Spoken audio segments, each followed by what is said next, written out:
Kia ora, it's Tani from Sports Marketing here. I just want to go through a book that I wrote in my journey in rugby league and my journey of watching good on. About 2001, I was honoured enough to ask to be a president of the England Junior Rugby League. I didn't really know too much about rugby league. I knew how to watch it, but I didn't know how to coach that. So what I did is I watched the best, like I was told in business. If you want to know the best, you watch the best, so you don't pick up bad habits. And so I watched Wayne Bennett, which is the post that you just seen there, and he was, I think, he's coaching the Rabbitohs, and Steve Hansen. After that, I had only two players that actually played league, and the rest were parents and teachers. And so what I did is I asked Taranaki junior representative um, if we could get someone to help us coach because we didn't know really what to do. And that man that helped us was a man called George Luke, who is Isaac Luke's dad, who's now gone, who's now passed over. Anyway, so he got us I forget the guy's name. He coached the Sharks for years and years and years, and he's got ginger hair. And his son was in Dylan's class, my son's class, but I can't remember his name. Jackson, the guy Jackson. Anyway, so so he took us for I think about maybe 2 or 3 sessions, and we all went through as a club, as coaches and parents and managers, and he got a quick rundown on how to coach. And then I finished that, and I went up to Auckland, and at the same time I was kind of writing, and I pitched a story to a bunch of producers and film, and I never really, I wrote when I was little, but I never really wrote that much in film, and I stumbled upon this website, and it was a pitching competition, so I wrote this story that I had got in my head, and I went up and I pitched it, and I won I came second, and that's I think South Pacifics was there, Kahukuda was there, lots of them, lots of New Zealand producers were there, and I came second, and I got to go to Toi Whakaari. So I went back, and this is at the time I was coach. I went back and I wrote Postcards from Heaven, and I wrote that within 6 months. Now, that was my first story that I'd written publicly, and that was about a woman that was a rugby league coach, and American Gridiron scouted her and took her over to America, and they won the grand finals. It was a story. That was 2001. Anyway, fast forward to now. I've been watching American Gridiron. I haven't really actually watched it. I haven't really watched anything much. Been a little bit busy since 2001, really. And then we didn't have YouTube, so I could only look at things like movies, like the one where Sandra Bullock acted in with the big guy, and there's another one that I watched too. So I could only watch movies to find out what Good On was about, because I lived in New Zealand, because we didn't have YouTube. So I watched as much as I could. So I knew there was offence and defence, but that's all I knew. So I had to write what I knew down. So so fast forward, and I've been watching a couple of teams and following their journey. And one was the Kelson brothers, which is Jason and Travis, and they're really interesting guys. And they're really interesting, funny, very funny guys, good brothers. They remind me of my of guys that have brothers that I know. They're very funny. But anyway, so I've been following that along, and so I feel like I'm the coach of the Chiefs, that I'm on that team. But anyway, so I'm gonna have this moment to say what I have to say if I was the coach of the Chiefs, is that do the little things well. Watch your teammate to the left, to the right of you, and in good eye to the front and to the back. Just look after those teammates and leave the rest up to fate and believe in yourself.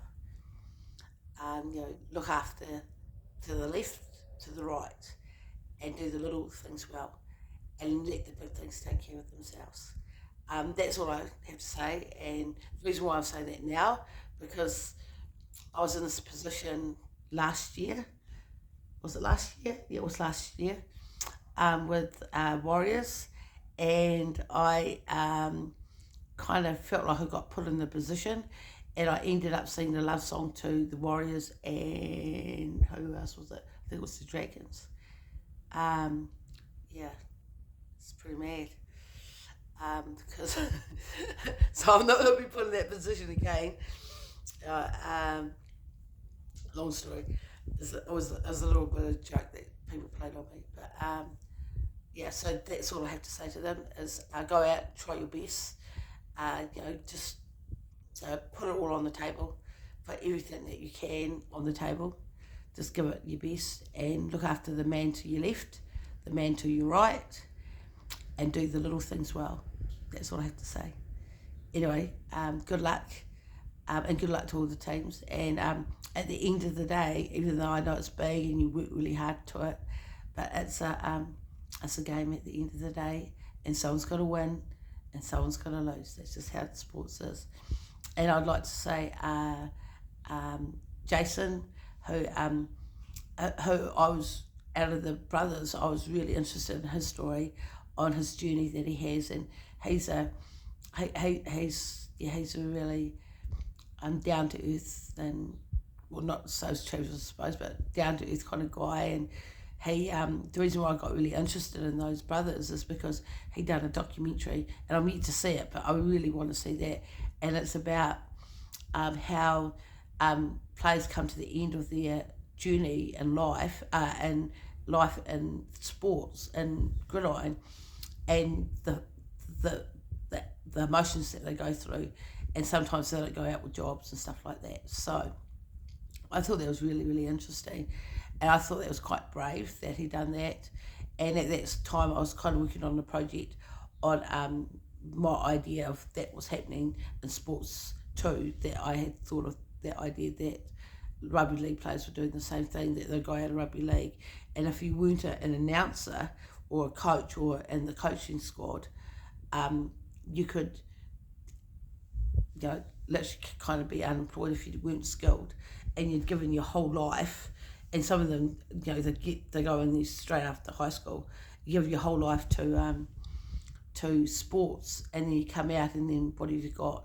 So I wanted to put programs in business for sports players, so when they came out, and because they get good money, they could put that away and then build themselves a little nest egg to open up a business, and they'd be skilled at that. Because in business, 80% of business fails if you don't have business knowledge behind you. And so it's really good that you get some business knowledge, but once again, make sure you get it from someone that has a track record in business. And the only track record goes chinga ching ching, how much money they made, assets. Even though it may sound shallow, but someone that's in your same line of work, how much did they make out of that? They can show you CVs and all that, but at the end of the day, you want to see this, because at the end of the day, that's business. I'm sorry to say, although it gives you all these good things, but the way a business keeps turning over is this. And so, and the hardest thing is to get the upfront costs. But if you were a sports star and you've got that money funding to you, you have that money to sit there, so you don't need to save up and buy your business. And it gives you like 3 years to work towards a business a dream that you want to do after the league. Because in sports, your lifespan's about 35, 36, 40 is just, it's kind of unheard of in contact sports, but unless you're going to go and play golf afterwards, but it's kind of unheard of, unless you're Jonathan Thurston. But yeah, so anyway, that's my journey. So once again, good luck, Chiefs, and good luck to all the other teams. And thanks, Jason. You've been an inspiration to lots of guys, and especially the beds. Okay, thanks, guys, and thanks for my yakking and all that sort of stuff. I watch it all the time. I think they're so funny. And thanks, Taylor Swift, for being a good sport. I didn't really mean to upset anyone with that. But anyway, that comes from congruent filmmaking. Kia ora.